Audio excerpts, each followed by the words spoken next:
Hi hello welcome to our channel Chiranjeevi education.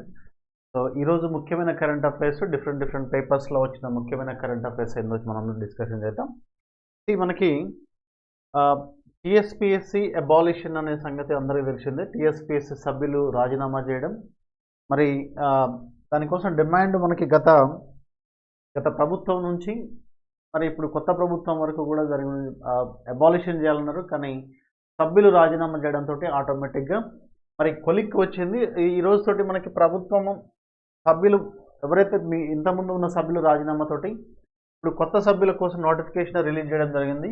So ఈ notification ఆధారంగా మరి ప్రభుత్వము టీఎస్పీఎస్సీ చైర్మన్ సభ్యుల నియామకానికి ఒక నోటిఫికేషన్ రిలీజ్ చేసింది. సో నోటిఫికేషన్ ఆధారంగా ఆటోమేటిక్గా చైర్మన్ నియామకం జరిగిన తర్వాత సభ్యుల నియామకం ఆటోమేటిక్గా ఒక బోర్డు టీఎస్పీఎస్సీ బోర్డు నియామకం తర్వాత ఆటోమేటిక్గా మనకి తెలంగాణలో ఉన్న group 1, group 2, group 3 and group 4 సంబంధించిన అన్నిటికీ నోటిఫికేషన్స్ ఆల్రెడీ రిలీజ్ చేయడం జరిగింది. డేట్స్ని రిలీజ్ చేయడం జరుగుతుంది, డేట్స్ ప్రకటించడం జరుగుతుంది. దాంతోపాటుగా గ్రూప్ 4 మనం ఎర్లీగా ఎక్స్పెక్ట్ చేయొచ్చు రిజల్ట్స్ కోసం. సో ఇక్కడ టీఎస్పీఎస్సీ చైర్మన్ సభ్యుల నియామకానికి దరఖాస్తుల ఆహ్వానం 18వ తేదీ వరకు గడువు. వాటిని పరిశీలించి పేపర్లను ప్రతిపాదించనున్న search committee. Telangana public service commission chairman సభ్యుల నియామకానికి ప్రభుత్వం దరఖాస్తులు ఆహ్వానించింది. దరఖాస్తు ఫామ్లను ప్రభుత్వ వెబ్సైట్లో అందుబాటులో పెట్టామని, పూర్తి చేసిన పత్రాలను ఆన్లైన్లో లేక మెయిల్ ద్వారా ఈ నెల 18 సాయంత్రం 5 గంటల్లోగా అందజేయాలని ప్రభుత్వ ప్రధాన కార్యదర్శి శాంతికుమారి శుక్రవారం ప్రకటన జారీ చేశారు. ప్రభుత్వం నియమించిన సెర్చ్ కమిటీ ఈ దరఖాస్తులను పరిశీలించి పేర్లను ప్రతిపాదిస్తుందని వివరించారు. గత ప్రభుత్వంలో నియమితులైన టీఎస్పీఎస్సీ చైర్మన్ జనార్దన్ రెడ్డి కొందరు సభ్యుల రాజీనామాలను గవర్నర్ ఆమోదించడంతో రాజ్యాంగబద్ధమైన ఈ పోస్టుల భర్తీకి తొలిసారి ప్రభుత్వం దరఖాస్తులు ఆహ్వానించింది. రాజ్యాంగంలోని ఆర్టికల్ 316 ప్రకారం చైర్మన్ సభ్యులను నియమిస్తారనే విషయం మనం గుర్తుపెట్టుకోవాలి. ఎగ్జామినేషన్ పాయింట్ ఆఫ్ వ్యూలో మనం అంశం ఆర్టికల్ 316 అనేది సభ్యుల నియామకం గురించి తెలియజేస్తున్న విషయాన్ని మనం గుర్తుపెట్టుకుంటే మంచిది. సో నెక్స్ట్ ఇక్కడ యెమెన్పై క్షిపణుల వర్షం, హౌతీలే లక్ష్యంగా విరుచుకుపడ్డ అమెరికా, బ్రిటన్. సో ఈ విధంగా యెమెన్ పైన మరి అమెరికా, బ్రిటన్ క్షిపణులు హౌతీలపై లక్ష్యంగా విరుచుకుపడ్డ అమెరికా అండ్ బ్రిటన్ అని చెప్పేసి మనకి ఇక్కడ ఇచ్చిన అంశం, క్లియర్ అంశం. సో ఇక్కడ మనకు ఫ్రంట్ పేజీలో మనకి ఇచ్చిన ఓటమిపై ప్రజలను తప్పుపడ్డద్దని, పార్టీ నాయకులు ఎవరు ఇకపై అలా మాట్లాడొద్దని చెప్పేసి ఫలితాలను విశ్లేషించుకుని ముందుకు పోదా ఉన్న కేటీఆర్, అయోధ్య రామమందిర నిర్మాణానికి విధి మోదీని ఎంచుకుంది అనే ఆద్వానీ ప్రకటన. నా రాజకీయ ప్రయాణంలో రథయాత్ర కీలకం, ఆ యాత్రలో మోదీ తన వెంటే ఉన్నట్లు వెల్లడి. నెక్స్ట్ మనకి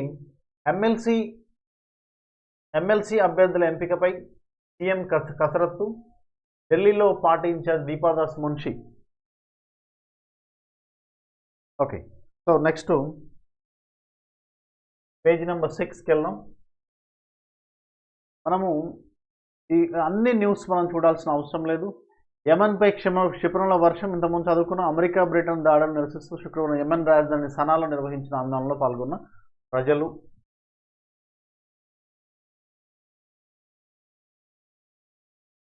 వ్యక్తిగతంగా అశ్లీల చిత్రాలు చూడటం నేరం కాదని మద్రాస్ హైకోర్టు తీర్పు. ఇక్కడ మద్రాస్ హైకోర్టు ఏమిచ్చిందంటే మరి వ్యక్తిగతంగా అశ్లీల చూడటం అనేది తప్పు కాదని చెప్పేసి మద్రాస్ హైకోర్టు తీర్పు ఇచ్చింది. ఇక్కడ ఇన్న న్యూస్ ఏంటంటే వ్యక్తిగతంగా అశ్లీల చిత్రాలను చూడటం నేరం కాదని చెప్పేసి మద్రాస్ హైకోర్టు తీర్పిచ్చింది. వ్యక్తిగతంగా అశ్లీల చిత్రాలు చూడడం నేరం కాదని మద్రాస్ హైకోర్టు తెలిపింది. సెల్ ఫోన్లో పిల్లలకు సంబంధించిన అశ్లీల చిత్రాలను డౌన్లోడ్ చేసి చూసినందుకు నమోదైన కేసు రద్దు చేయాలని అంబత్తూరుకు చెందిన యువకుడు మద్రాస్ హైకోర్టులో పిటిషన్ దాఖలు చేశాడు. శుక్రవారం విచారణకు వచ్చింది. కోర్టులో హాజరైన యువకుడు అశ్లీల చిత్రాలు చూస్తున్నట్లు అంగీకరించడంతో పాటు పిల్లలకు సంబంధించినవి చూడలేదని వివరణ ఇచ్చాడు. ఆ అలవాటు నుంచి బయటపడేందుకు కౌన్సిలింగ్ తీసుకోవడానికి నిర్ణయించుకున్నట్టు యువకుడి తరపున తెలిపారు. యువకుడిపై నమోదైన కేసు కొట్టివేస్తూ జస్టిస్ ఆనంద్ వెంకటేష్ ఉత్తర్వులు ఇవ్వడం జరిగింది. అంటే అశ్లీల చిత్రాలు డౌన్లోడ్ చేయడం, వ్యక్తిగతంగా చూడడం తప్పులేదని, ఇతరులకు షేర్ చేయడమే చట్ట ప్రకారం నేరమని, 90లలోనే వారు మద్యం ధూమపానికి ఎలా బానిసలయ్యారో 2K కిడ్స్ అశ్లీల చిత్రాలకి బానిసలయ్యారని చెప్పేసి వారిపై నిందలు మోపే కన్నా ఆ అలవాటు నుంచి బయటకు తీసుకొచ్చేందుకు సలహాలు ఇచ్చేంత పరిణితి సమాజానికి రావాలన్నారు. పాఠశాల నుంచి వారికి అవగాహన కల్పించాలన్నారు. ఇక్కడ గమనించాల్సిన అంశం ఏంటంటే అశ్లీల చిత్రాలు అనేవి చూడటం తప్పు కాదని మద్రాస్ హైకోర్టు తీర్పు. కానీ వ్యక్తిగతంగా చూడొచ్చు, కానీ దాన్ని పబ్లిక్ డొమైన్లో కానీ లేకపోతే వేరే వాళ్ళకి షేర్ చేయడం కానీ ఇట్లాంటివి చేయకూడదని చెప్పేసి ఇక్కడ తీర్పు ఇచ్చింది. కాకపోతే దాన్ని ఎమ్మెల్సీ అభ్యర్థుల ఎంపికపై సీఎం కసరత్తు.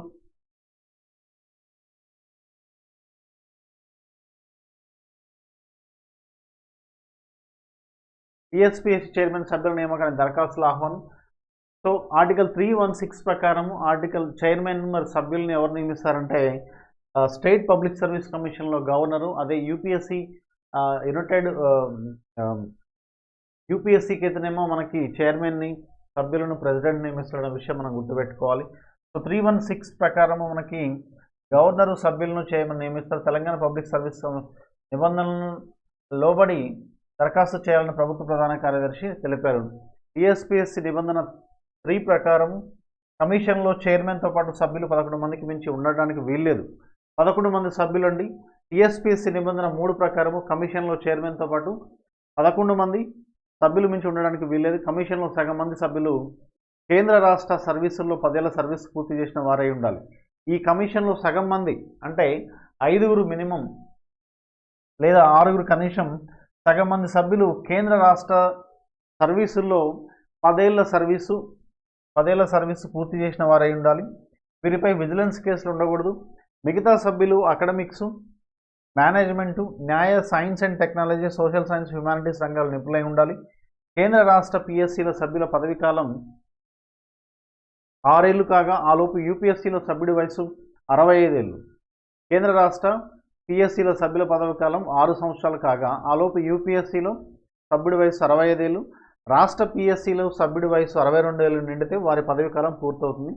ఇలాంటి వారు మరోసారి ఆ పోస్టు తిరిగి నియామకం పొందేందుకు వీల్లేదు.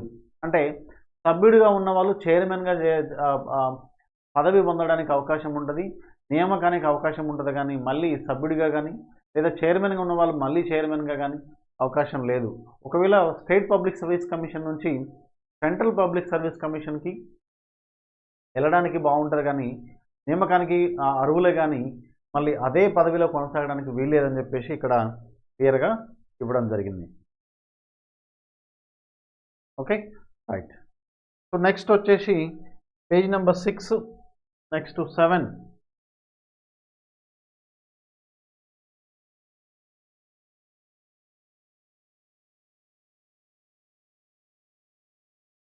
ప్లాస్టిక్ వినియోగం తగ్గింపులో భాగంగా మంచినీళ్లకు గాజు సీసా వాడుతున్న మంత్రి కొండా సురేఖ. సచివాలయంలో ప్లాస్టిక్ వినియోగం తగ్గింపు. పర్యావరణ శాఖ మంత్రి కొండా సురేఖ స్వచ్ఛదనాన్ని పెంచడంతో పాటు ప్లాస్టిక్ వినియోగాన్ని వీలైనంత తగ్గించేందుకు ప్రజలు ప్రాధాన్యం ఇవ్వాలని రాష్ట్ర అటవీ పర్యావరణ శాఖ మంత్రి కొండా సురేఖ గారు పేర్కొన్నారు. సచివాలయంతో పాటు తమ నివాసంలోనే ఒకసారి వాడి పారేసే ప్లాస్టిక్ సింగిల్ యూజ్డ్ వినియోగాన్ని వీలైనంత తగ్గించాలని చెప్పేసి నిర్ణయించినట్లు ఆమె తెలిపారు. ఈ ప్లాస్టిక్ కారణంగా గాలి, నీరు, పరిసరాలు కలుషితమవుతున్నాయని ఆందోళన వ్యక్తం చేశారు. ప్రభుత్వ ప్రయత్నాలకు తోడుగా ప్రజలందరూ ప్లాస్టిక్ వినియోగం తగ్గింపుకు విధిగా చేపట్టాలని మంత్రి పిలుపునిస్తూ ఒక వీడియోను విడుదల చేయడం జరిగింది. Then page number 8. మనకిప్పుడు ఈ ఎడిటోరియల్ పేజ్ ఏదైతే ఉందో ఈ ఎడిటోరియల్ పేజ్ చాలా ఇంపార్టెంట్ అండి. ఎగ్జామినేషన్ పాయింట్ ఆఫ్ వ్యూలో ఎవరైతే యూపీఎస్సీ పబ్లిక్ సర్వీస్ కమిషన్కి తర్వాత state public service group 1, group 2, group 3 ఈ ఎగ్జామ్స్ ప్రిపేర్ అయ్యే అభ్యర్థులు ఎవరైతే ఉన్నారో వాళ్ళకి ఎడిటోరియల్ పేజ్ నుంచి చాలా ఇంపార్టెంట్. ఇక్కడ నుంచి ఈ పేజ్ని కానీ మనం కన్స్ట్రక్టివ్గా దాన్ని ఫాలోఅప్ చేసుకున్నట్టయితే చాలా వండర్ఫుల్ నాలెడ్జ్ ఇంప్రూవ్ అవుతుంది. నెక్స్ట్ ఫ్యూచర్లో మీకు ఒక సబ్జెక్ట్ అనాలిసిస్గా కూడా, ఒక సబ్జెక్ట్ ఎక్స్పర్ట్గా కూడా మీరు మౌల్డ్ అవ్వడానికి, మిమ్మల్ని మీరు మౌల్డ్ చేసుకోవడానికి, మీ నాలెడ్జ్ని ఇంప్రూవ్ చేసుకోవడానికి, కన్స్ట్రక్ట్ చేసుకోవడానికి చాలా ఉపయోగపడుతుంది. ఎగ్జామినేషన్లో కూడా అత్యధిక స్కోర్ చేయడానికి కూడా ఉపయోగపడుతుంది. సో పశ్చిమాసియాపై యుద్ధ మేఘాలు మనకు తెలిసిన అంశమే. మనకి ఇజ్రాయెల్ అండ్ పాలస్తీనా, గాజాపై జరుగుతున్న యుద్ధం ఏదవుతుందో ఈ యుద్ధాలలో ఆటోమేటిక్గా ఇటు పశ్చిమ దేశాలైన బ్రిటన్ అండ్ యుఎస్ఏ అండ్ తర్వాత ఇటువైపు వస్తున్న మరి ఏవైతే ఉన్నాయో ఈ ఆసియా దేశాలు, తూర్పు ఆసియా దేశాలన్నీ కూడా కొన్ని దీంట్లో యుద్ధంలో ఇండైరెక్ట్గా అండ్ కొన్ని దేశాలు డైరెక్ట్గా కూడా కొన్ని ఫాలోఅప్ చేస్తున్న అంశం మనం గుర్తుపెట్టుకోవాలి. సో దానిపైన ఇరాన్ రెవల్యూషనరీ గార్డ్స్ ఉన్నత సైన్యాధికారుల్లో ఒకరైన ఇరాన్ రెవల్యూషనరీ గార్డ్ ఇక్కడ ఇచ్చిన అంశం ఏంటంటే పశ్చిమాసియాపై యుద్ధ మేఘాలలో హమాస్ దాడి అనంతరం గాజాపై ఇజ్రాయెల్ భీకరంగా విరుచుకుపడుతుంది.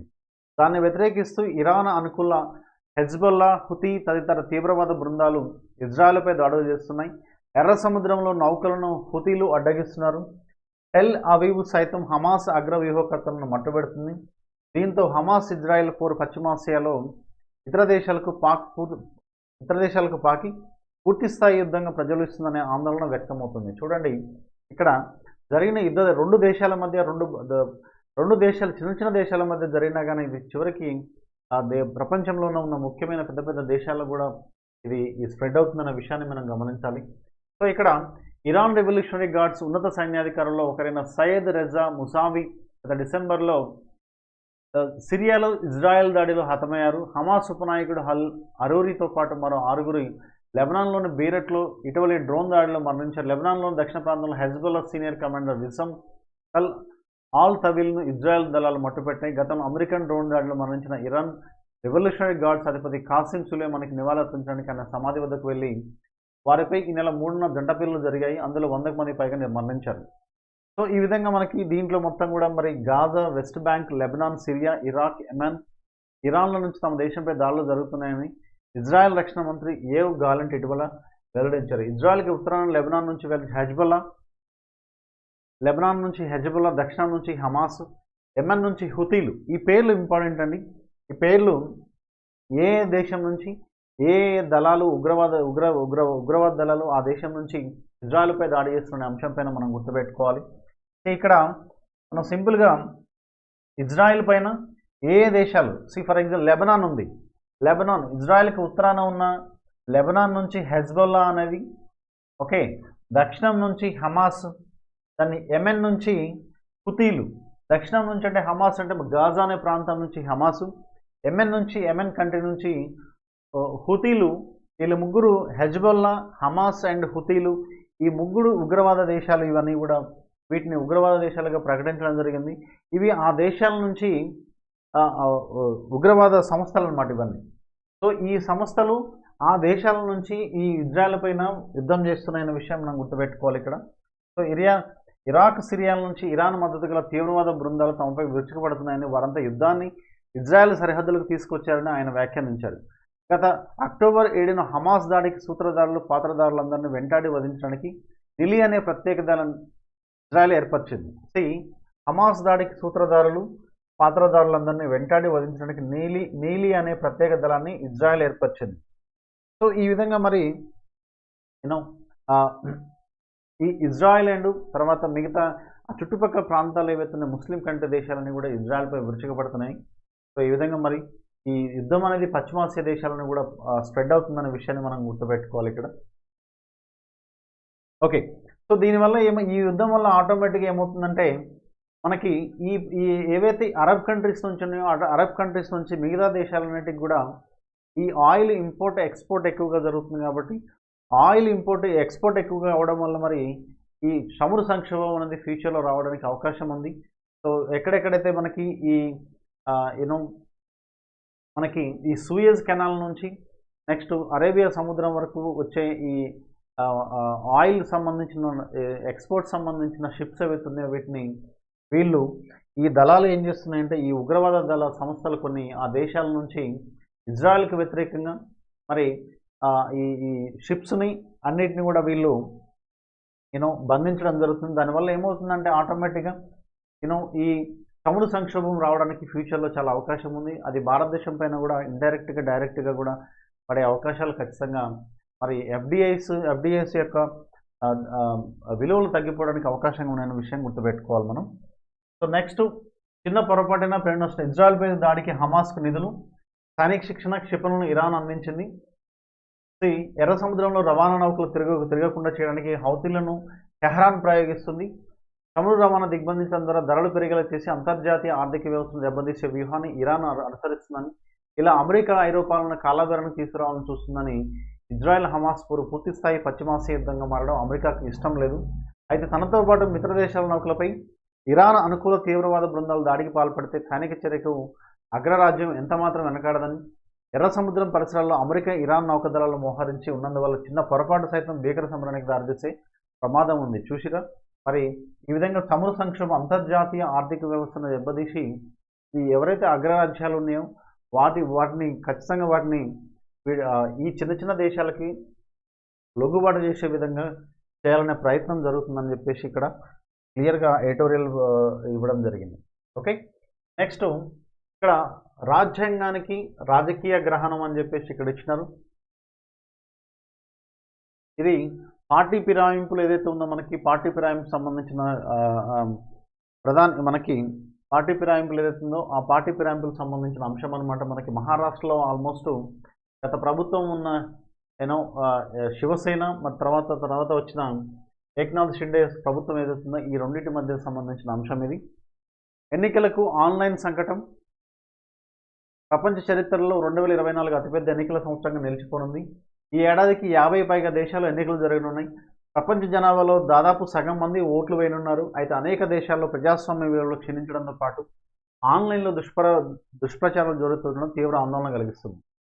ఎన్నికలకు 2024 ప్రపంచ చరిత్రలో దాదాపుగా 50 దేశాల్లో పైగా ఎన్నికలు జరుగుతున్నాయంట. ఈ దేశాలలో ప్రపంచ జనాభాలో దాదాపు సగం మంది జనాభా ప్రజలు ఈ ప్రభుత్వాలను ఎన్నుకోవడానికి ఓట్లేస్తున్నారు అని చెప్పేసి మనకి దీంట్లో క్లియర్గా ఇవ్వడం జరిగింది. సో దీనిపైన మరి ప్రజాస్వామ్య విలువలు క్షీణించినాయని చెప్పేసి మరి ఆన్లైన్లో చాలా వరకు దుష్ప్రచారాలు జరుగుతున్నాయని చెప్పేసి తీవ్ర ఆందోళన కలిగించే విషయం. సో మనకి డీప్ ఫేక్లతో దుష్ప్రచారం, మనకి డీప్ ఫేక్ గురించి మనకి ఈ మధ్య ఎక్కువగా మనకి సోషల్ మీడియాలో ఎక్కువగా వింటున్న వార్తలు డీప్ ఫేక్ గురించి. సో దీని ద్వారా మరి ఆ వ్యక్తులు ఎవరైతే ఉన్నారో ఈ పోటీదారులు ఎవరైతే ఉన్నారో ప్రతిపక్ష పార్టీలు కానీ అధికార పక్షాలు కానీ వాళ్ళ ద్వారా ఈ డీప్ ఫేక్ ద్వారా వారి యొక్క సామర్థ్యాన్ని వారిపైన దుష్ప్రచారాన్ని ఏది చేసే విధంగా ఉంటున్నాయని చెప్పేసి ఇక్కడ ఇవ్వడం జరిగింది. Okay, right. మనం డెప్త్గా వెళ్ళొద్దు, మనకి ఎగ్జామినేషన్ పాయింట్ ఆఫ్ వ్యూ అంతవరకు వెళ్తే సరిపోతుంది.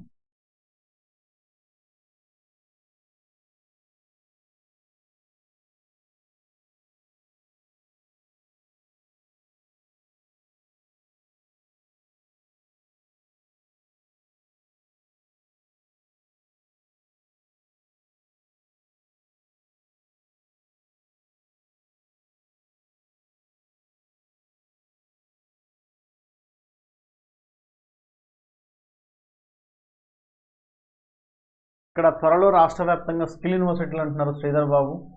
సో రాష్ట్రంలో మ్యాక్సిమం ఒక్కొక్క నియోజకవర్గానికి ఒక స్కిల్ యూనివర్సిటీ రావడానికి అవకాశాలు ఉన్నాయండి. సో దీని ద్వారా ఎక్కువ ఉపాధి అవకాశాలు రావడానికి అవకాశం ఉందన్న విషయాన్ని మనం గుర్తుపెట్టుకోవాలి. Page number 10. ఇక్కడ ఆకాష్ ఎన్జీ పరీక్ష విజయవంతం. దేశీయంగా ఆకాష్ ఎన్జీ దేశీయంగా అభివృద్ధి చేసిన క్షిపణి ఆకాష్ ఎన్జీని శుక్రవారం విజయవంతంగా పరీక్షించారు. ఒడిశాలోని చాందీపూర్లో గల సమీకృత పరీక్ష వేదిక ఐటీఆర్ నుంచి ఇంటిగ్రేటెడ్ టెస్ట్ రేంజ్ నుంచి ఐటీఆర్ సమీకృత పరీక్ష వేదిక నుంచి దీన్ని ప్రయోగించారు. తక్కువ ఎత్తులో అత్యంత వేగంగా ప్రయాణిస్తున్న మానవరహిత విమానాన్ని ఇది ధ్వంసం చేసింది. త్వరలోనే మన రక్షణ బలగాలు దీన్ని పరీక్షించడానికి యూజర్ ట్రయల్స్ను మార్గం సుగమమైంది. ఆకాష్ ఎన్జీ 80 కిలోమీటర్ల పరిధిలోని లక్ష్యాలను ఛేదించగలదు. ఇది ఆకాష్ ఎన్జీ అనే పరీక్ష చేసిరు. వాయుసేన విమాన శకలాలు లభ్యం. దాదాపు 8 సంవత్సరాల క్రితం అదృశ్యమైన భారత వాయుసేనకు చెందిన రవాణా విమాన శకలాలను బంగాళాఖాతంలో గుర్తించారు.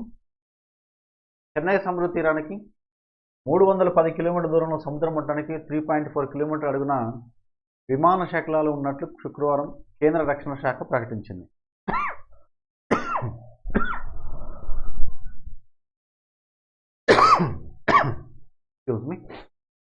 నెక్స్ట్ 8 సంవత్సరాల క్రితం మరి అదృశ్యమైన భారత వాయుసేన ఐఏఎఫ్ చెందిన ఒక రవాణా విమాన శకలాలు అనేవి మనకి చెన్నై సముద్ర తీరానికి 310 కిలోమీటర్ల దూరంలో సముద్ర మట్టానికి 3.4 కిలోమీటర్ అడుగున విమాన శకలాలు ఉన్నట్లుగా గుర్తించారంట. ఇది ఒకటి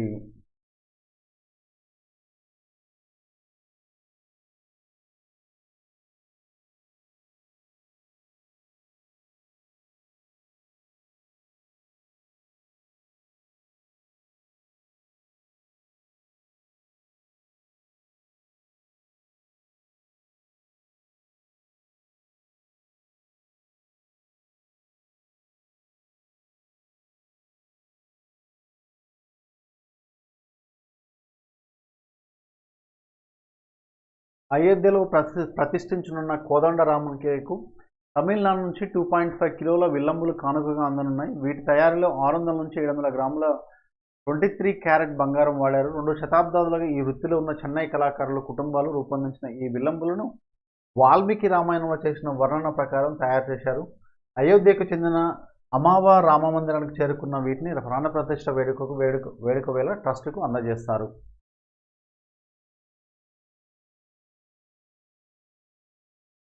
దేశంలో అతి పొడవైన సముద్రపు వంతెన ప్రారంభం. దేశంలో అతి పొడవైన సముద్రపు వంతెన ప్రారంభం. సో వాణిజ్య రాజధాని ముంబైలో నిర్మించిన దేశంలో అత్యంత పొడవైన సముద్రపు వంతెన ముంబై ట్రాన్స్ హార్బర్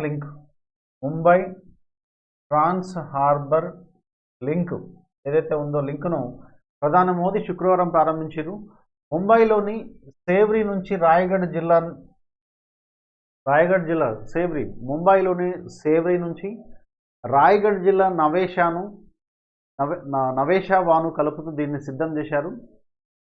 మాజీ ప్రధాని వాజ్పేయి గౌరవార్థం MTHLకు అటల్ సేతుగా నామకరణం చేశారు.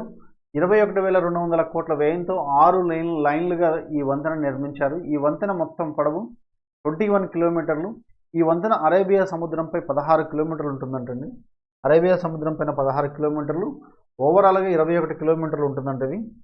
సో ఈ భూకంపాలను సైతం తట్టుకునేలా దీని నిర్మాణంలో అధునాతన సాంకేతికలను ఉపయోగించారు. ఈ సందర్భంగా నిర్వహించిన బహిరంగ సభలో ప్రధాని మోదీ మాట్లాడారు.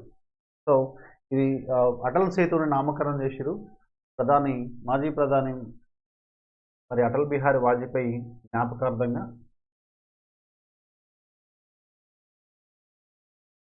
Okay, right. నెక్స్ట్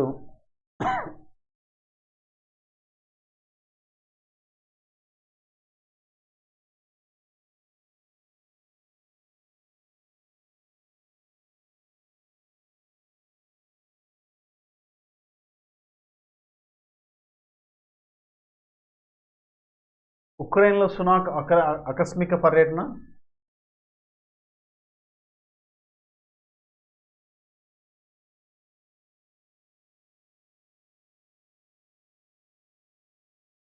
ఈసీ నియామకాల చట్టంపై స్టేకు సుప్రీం నిరాకరణ, కేంద్ర ప్రభుత్వానికి నోటీసులు జారీ. ఇక్కడ మనకి CEC central election commission and EC election commissioner ఎవరైతే ఉన్నారో వీళ్ళ నియామకాలపై ఈ మధ్య కాలంలో కేంద్ర ప్రభుత్వం తీసుకొచ్చిన కొన్ని సవరణలు ఏవైతే ఉన్నాయో వాటికి స్టేకు సుప్రీం నిరాకరించింది. కేంద్ర ప్రభుత్వానికి నోటీసులు జారీ. సో ప్రధాన ఎన్నికల కమిషనరు, ఎన్నికల కమిషనర్ల నియామకం, వారి సర్వీసు నిబంధనలకు సంబంధించి కేంద్ర ప్రభుత్వం కొత్తగా తీసుకొచ్చిన చట్టంపై నిలుపుదల ఉత్తర్వులు స్టే ఇచ్చేందుకు సుప్రీంకోర్టు నిరాకరించింది. అయితే ఈ చట్టాన్ని రద్దు చేయాలని కోరుతూ దాఖలైన పిటిషన్లపై విచారణ జరిపేందుకు జస్టిస్ సంజీవ్ ఖన్నా, జస్టిస్ దీపాంకర్ దత్తా సభ్యులుగా ఉన్న ధర్మాసనం అంగీకరించింది. దీనిలో భాగంగా కేంద్ర ప్రభుత్వానికి నోటీసులు జారీ చేసింది.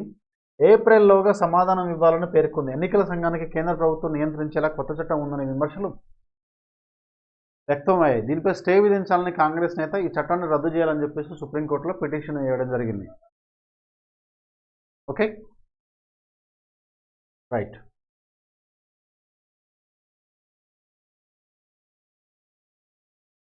సామాన్యురాలని మనవాడిన బ్రూనై రాకుమారుడు అబ్దుల్ మతీన్ ఓ సామాన్యురాలని వివాహం ఆడారు. గురువారం 32 ఏళ్ల మతీన్ 29 ఏళ్ల యాంగ్ మాలియా అనిషా రోస్నాలు వివాహంతో ఒకటయ్యారు. ఆ పెళ్లి దృశ్యాలు ఇప్పుడు సామాజిక మాధ్యమాల్లో వైరల్గా మారాయి. బ్రూనై రాజు హాసన్ ఆల్ బోల్కియా ప్రపంచంలోని అత్యధిక కాలం అధికారంలో కొనసాగుతున్న చక్రవర్తి. ఒకప్పుడు ప్రపంచంలోని సంపన్న వ్యక్తిగా పేరొందారు. ఆయన 10వ సంతానమే మతిన్. ఈ రాకుమారుడు వివాహం చేసుకున్న యాంగ్ మాలియా సుల్తాన్ ముఖ్య సలహాదారులో ఒకరి మనవరాలు. ఆమెకు ఫ్యాషన్ బ్రాండ్ ఉంది. ఒక పర్యాటక సంస్థకు సహాయ యజమాని కూడా. ఇక వీరి పరిణయానికి రాజధాని బందర్ సరీ బెగవాన్లో ఓ బంగారు గుమ్మటపు మసీదు వేదికైంది. సో మరి బ్రూనై రాకుమారుడు అబ్దుల్ మతీను ఒక సామాన్య మానవురాలను వివాహం ఆడిందని చెప్పేసి ఇక్కడ ఇవ్వడం జరిగింది.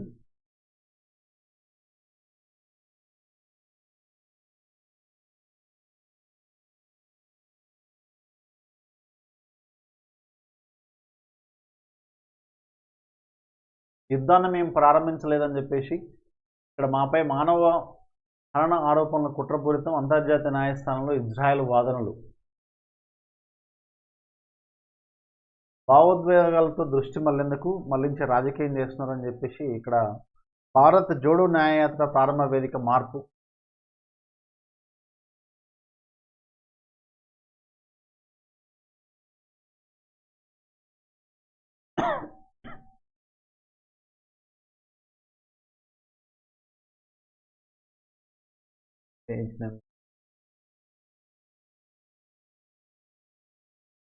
చేతులు లేకుండా క్రికెట్ ఆడిస్తున్నాడు. జమ్మూ కాశ్మీర్కి చెందిన అమీర్ హుస్సేన్. టైటాన్స్ ఓటమి నెంబర్ 1. అమెరికాతో భారత్ని మహిళల hockey Olympic qualifiers Savita Punia సారథ్యంలోని భారత మహిళల హాకీ జట్టు కీలక టోర్నీకి సిద్ధమైంది. పారిస్ ఒలింపిక్స్ బెర్తే లక్ష్యంగా క్వాలిఫైర్స్ టోర్నీలో బరిలో నిలిచింది. తొలి మ్యాచ్లో శనివారం అమెరికాతో పోటీ పడనుంది. 8 జట్టు 2 గ్రూపులుగా మారనున్నాయి. ఓకే, సవితా పూనియా సారథ్యంలోని భారత మహిళల హాకీ జట్టు కీలక టోర్నీకి సిద్ధమైంది.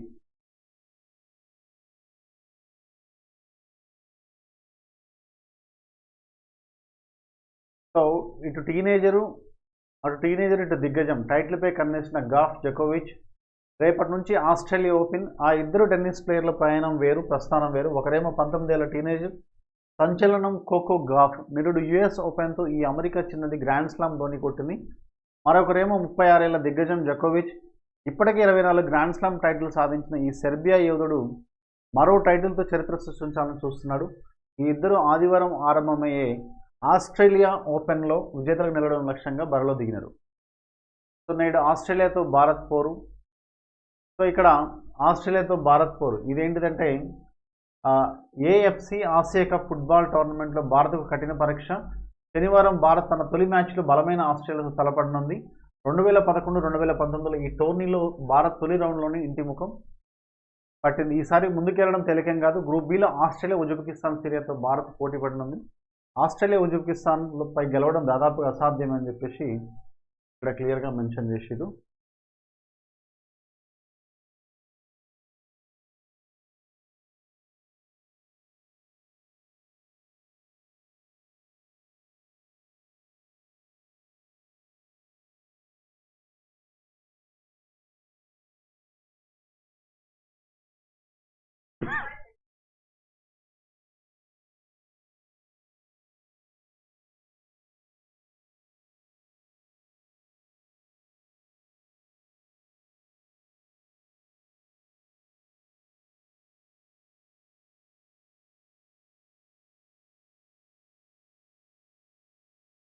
ఇక్కడ ఉన్నాయి చూడండి. This is very important. విదేశాల్లో మన ఐఐటి క్యాంపస్లు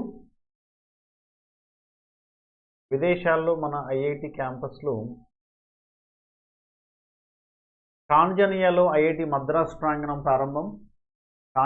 విదేశాల్లో మన ఐఐటి క్యాంపస్లు టాంజానియాలో ఐఐటి మద్రాస్ ప్రాంగణం ప్రారంభం. త్వరలో అబుదాబిలోనే ఐఐటి ఢిల్లీ క్యాంపస్. సో టాంజానియాలో ఐఐటి మద్రాస్ ప్రాంగణం ఆల్రెడీ ప్రారంభమైంది.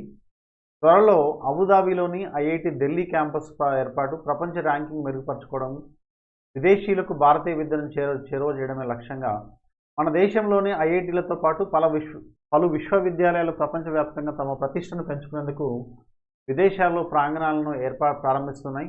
తద్వారా అంతర్జాతీయ ర్యాంకులో ఉన్నత స్థానాన్ని నిలిచేందుకు అవకాశం కలగడమే కాకుండా దేశానికి ప్రత్యేక గుర్తింపు సాధించేందుకు దోహదపడతాయని భావిస్తున్నారు. గత ఏడాది కేంద్ర ప్రభుత్వం విదేశాల్లో క్యాంపస్ల ఏర్పాటుకు పచ్చజెండా ఊపడంతో 2 నెలల క్రితమే ఐఐటి మద్రాస్ ఆఫ్రికా దేశమైన టాంజానియాలో ప్రాంగణం ప్రారంభించింది. త్వరలో అబుదాబిలో ఐఐటి ఢిల్లీ తన క్యాంపస్ ఏర్పాటు చేయనుంది. తాజాగా రాజస్థాన్ రాష్ట్రంలోని జైపూర్ నేషనల్ యూనివర్సిటీ ఏదైతే ఉందో ప్రైవేట్కి దుబాయ్లో ప్రాంగణం నెలకొల్పేందుకు కేంద్రం గ్రీన్ సిగ్నల్ ఇచ్చింది. ఇది ప్రైవేట్ యూనివర్సిటీ అండి. ఇది జైపూర్ నేషనల్ యూనివర్సిటీ ప్రైవేట్కి దుబాయ్లో ప్రాంగణం నెలకొల్పేందుకు కేంద్రం గ్రీన్ సిగ్నల్ ఇచ్చింది. ఒకవైపు భారత్లో విదేశీ విద్యా సంస్థల ప్రాంగణాల ఏర్పాటుకు అనుమతి ఇచ్చిన కేంద్ర ప్రభుత్వం అంతకంటే ముందే మన విద్యా సంస్థలతో విదేశాల్లో క్యాంపస్ల ఏర్పాటును వేగవంతం చేయడం గమనార్హం. తొలి విడతలో ఐఐటీలు ప్రాంగణాలు ప్రారంభిస్తాయని, వాటి అనుభవాల ఆధారంగా విశిష్ట విద్యా సంస్థల ఇన్స్టిట్యూషన్ ఆఫ్ ఎమినెన్స్ హోదా పొందిన కేంద్రీయ విశ్వవిద్యాలయాలు కూడా ప్రారంభిస్తాయని చెప్పేసి ఉపకులపతులు చెబుతున్నారు. ఐఐటి మద్రాసుతో శ్రీకారం. విదేశాల తొలి ప్రాంగణాన్ని ప్రారంభించిన ఘనతను ఐఐటి మద్రాసు సొంతం చేసుకుంది. ఈ సంస్థ గత నవంబర్లో టాంజానియాలోని జాంజిబార్లో 50 మంది విద్యార్థులతో ఐఐటి క్యాంపస్ ప్రారంభించింది. అందులో 35 మంది బీఎస్, 15 మంది ఎంటెక్ విద్యార్థులు ఉన్నారు. బీఎస్ ఎంటెక్లో ఏఎంఎల్ కోర్సును అక్కడ ప్రవేశపెట్టారు. మొత్తం 500 మంది దరఖాస్తు చేయగా ప్రవేశ పరీక్ష ఇంటర్వ్యూలు నిర్వహించి విద్యార్థులను ఎంపిక చేశారు. ఈ క్యాంపస్ ఇన్ఛార్జ్ డైరెక్టర్గా ప్రీతిని నియమించారు. ఆమె ఐఐటీలకు తొలి మహిళా డైరెక్టర్ కావడం విశేషం. తమ దేశాల్లోని క్యాంపస్ను ప్రారంభించాలని నేపాల్, శ్రీలంక, పలు ఆఫ్రికా దేశాల నుంచి ఈ ఐఐటికి ప్రతిపాదనలు వస్తున్నాయి.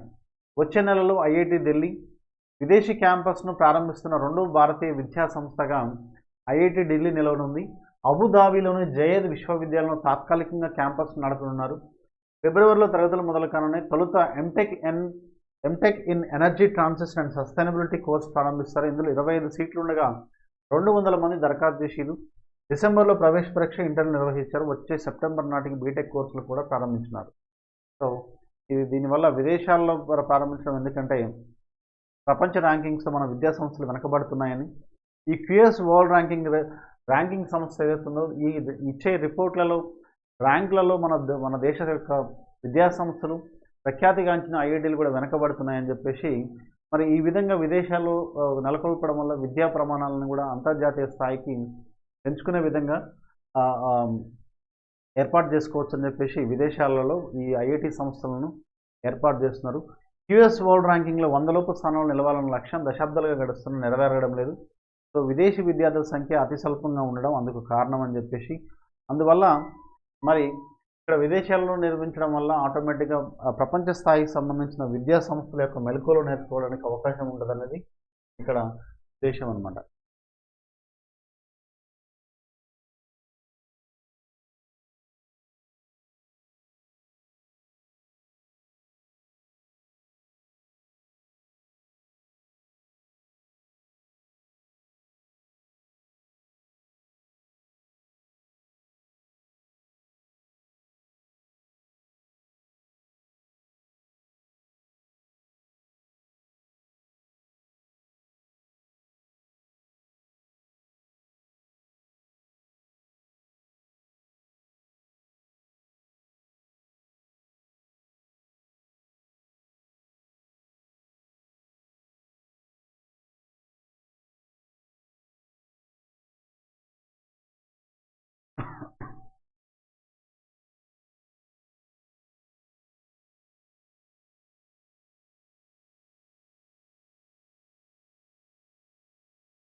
So page number 20, 21.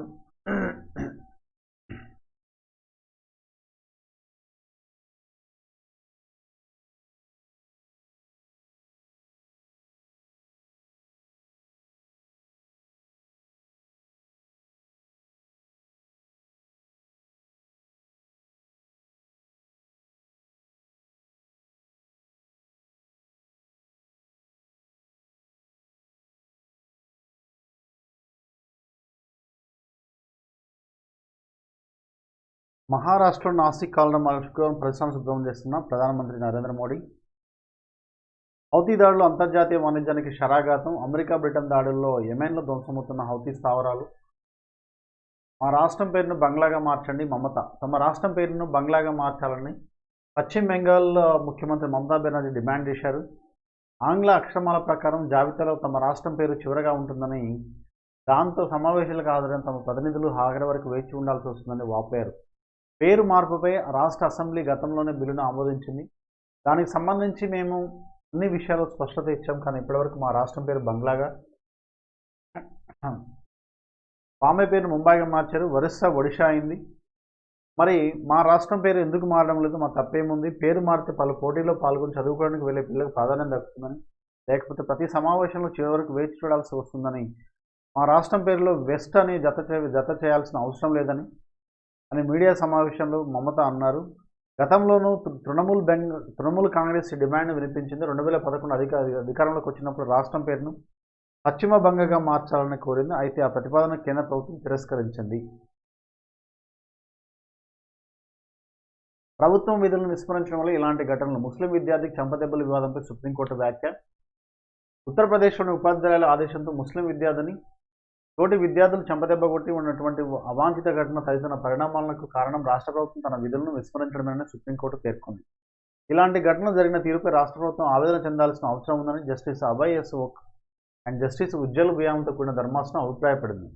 బాధిత విద్యార్థి చదువు కోసం 28 కిలోమీటర్ల దూరం వెళ్లాల్సి రావడంపై స్పందిస్తూ విద్యా హక్కు చట్టాన్ని అమలు చేయాల్సిన ఆవశ్యకతను గుర్తు చేసింది.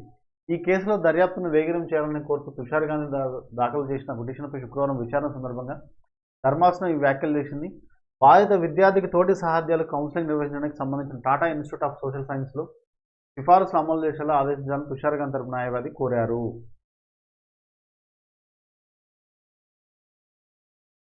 కనీస పింఛన్ కోసం దేశవ్యాప్తంగా ప్రదర్శనలు. ఉద్యోగుల పింఛన్ పథకం 1995 ఈపీఎస్ 95 కిందకు వచ్చే పెన్షనర్లు తమ నెలవారీ 7,500 రూపాయల కనీస పింఛన్తో పాటు కరువు భత్యం ఇవ్వాలని డిమాండ్ చేస్తూ శుక్రవారం దేశవ్యాప్తంగా 110 ఈపీఎఫ్ కార్యాలయాల ముందు ప్రదర్శనలు నిర్వహించారు. ఉత్తర కొరియాపై నిఘా కోసం ఉపగ్రహాన్ని ప్రయోగించిన జపాన్. ఉత్తర కొరియాపై నిఘా వేసేందుకు జపాన్ కీలక ముందడుగు వేసింది. ఇక్కడ శుక్రవారం ఓ నిఘా ఉపగ్రహాన్ని కక్షలోకి ప్రవేశపెట్టింది. ఇది ఉత్తర కొరియా దళాల కదలికలను పసిగట్టనుంది. అలాగే వాతావరణ ముప్పులను ముందస్తుగా గ్రహించి అప్రమత్తం చేస్తుంది. తనేగషిమా అంతరిక్ష కేంద్రం నుంచి తనేగషిమా అంతరిక్ష కేంద్రం నుంచి H2A రాకెట్ ద్వారా దీన్ని ప్రయోగించారు. ఈ ఉపగ్రహం స్పష్టమైన చిత్రాలను తీయగలదని 1988లో ఉత్తర కొరియా క్షిపణి జపాన్ గగనతలంపై నుంచి దూసుకెళ్లింది. నాటి నుంచి సొంతంగా నిఘా ఉపగ్రహ నెట్వర్క్ను అభివృద్ధి చేసేందుకు జపాన్ చర్యలు చేపట్టింది. అండ్ 10 ఉపగ్రహాల నెట్వర్క్ను ఏర్పాటు చేయాలని లక్ష్యంగా పెట్టుకుంది. క్షిపణి ప్రయోగాలను నెట్వర్క్ సాయంతో వేగంగా గుర్తించే అవకాశం జపాన్కు లభిస్తుంది. మరోవైపు అంతరిక్ష ప్రయోగాలను మరింత వేగవంతం చేసేందుకు H3 రాకెట్ను కూడా అభివృద్ధి చేస్తుందని చెప్పేసి మనకి ఇక్కడ ఉత్తర కొరియాపై నిఘా కోసం ఉపగ్రహాన్ని ప్రయోగించిన జపాన్. అమెరికాను వణికిస్తున్న చలి తుఫాన్. అమెరికాను శీతాకాల పెను తుఫాను భయపెడుతుంది. శుక్రవారం ఉదయానికి తుఫాను షికాగో నగరంలోకి ప్రవేశించింది. దీని కారణంగా కొన్ని ప్రాంతాల్లో అడుగుమేర మంచు పేరుకుపోయింది. అమెరికాలోని కొన్ని ప్రాంతాల్లో మంచు తుఫాను విరుచుకుపడే అవకాశం ఉండగా దక్షిణ సుడిగాలు టోర్నడోలు విజృంభిస్తాయని వాతావరణ శాఖ హెచ్చరించింది.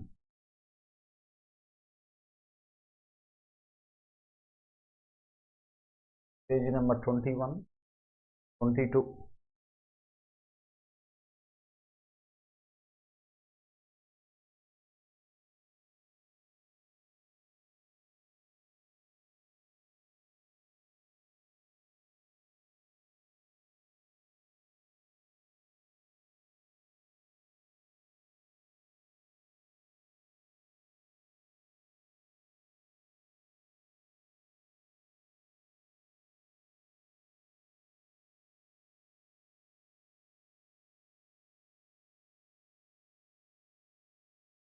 ఇక్కడ పిఎం ఇబస్ సేవా పథకం, పిఎం ఇబస్ సేవా పథకం కింద 10,000 విద్యుత్ బస్సులకు టెండర్లు. మంత్రి హర్దీప్ సింగ్ పురి పిఎం ఇబస్ సేవా పథకం కింద విద్యుత్ బస్సుల కోసం టెండర్లు పిలిచినట్లు కేంద్ర గృహ పట్టణ వ్యవహారాల మంత్రి హర్దీప్ సింగ్ పురి తెలిపారు. ఈ పథకం కింద ప్రభుత్వ ప్రైవేటు భాగస్వామ్య విధానంలో 169 నగరాలకు 10,000 విద్యుత్ బస్సులను అందివ్వనున్నారు. విద్యుత్ బస్సుల తయారీదారులతో తమ మంత్రిత్వ శాఖల అధికారులు చర్చలు జరుపుతున్నారని చెప్పేసి, ఈ బస్సుల కోసం టెండర్లు పిలిచాం. బిడ్డింగ్ ప్రక్రియ జనవరి 20 చివరికల్లా పూర్తవుతుందని చెప్పేసి ఇక్కడ మరి దీనికోసం 50,000 కోట్లు అంచనా అవుతుందంటే. సో ఇందులో 20,000 కోట్లను ప్రభుత్వం వెచ్చిస్తుండగా మిగతా మొత్తాన్ని కూడా రాష్ట్రాలు భరిస్తున్నాయని చెప్పేసి 2037 వరకు ఈ స్కీమ్ని అమల్లోకి తీసుకురావాలని చెప్పేసి, పూర్తి చేయాలని చెప్పేసి కేంద్ర ప్రభుత్వం లక్ష్యంగా పెట్టుకుంది. సో ఈ బస్సులు 10,000 ఈ విద్యుత్ బస్సులను ఈ బస్ సేవా పథకం ద్వారా తీసుకురావాలని చెప్పేసి మరి ఈ బస్ పిఎం ఈ బస్ సేవా పథకం కింద 10,000 విద్యుత్ బస్సులండి.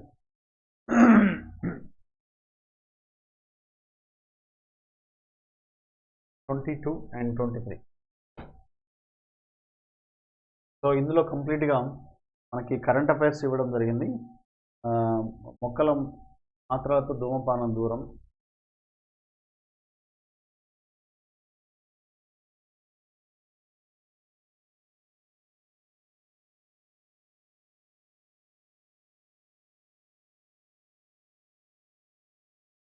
ఇది కూడా కంప్లీట్గా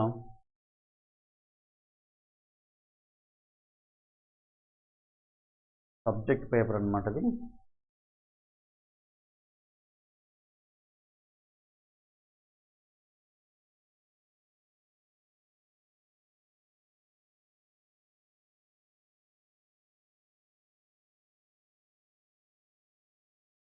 సో ఈ రకంగా మరి మనకి ఈరోజు మనం డిస్కషన్ చేసిన ముఖ్యమైన ఇంపార్టెంట్ న్యూస్ అన్నమాట. మరి ఈరోజు ఇంపార్టెంట్ సంబంధించిన ముఖ్యమైన news and current affairs. So మళ్ళీ మనము నెక్స్ట్ క్లాస్లో మళ్ళీ కలుద్దాం. So thank you one and all.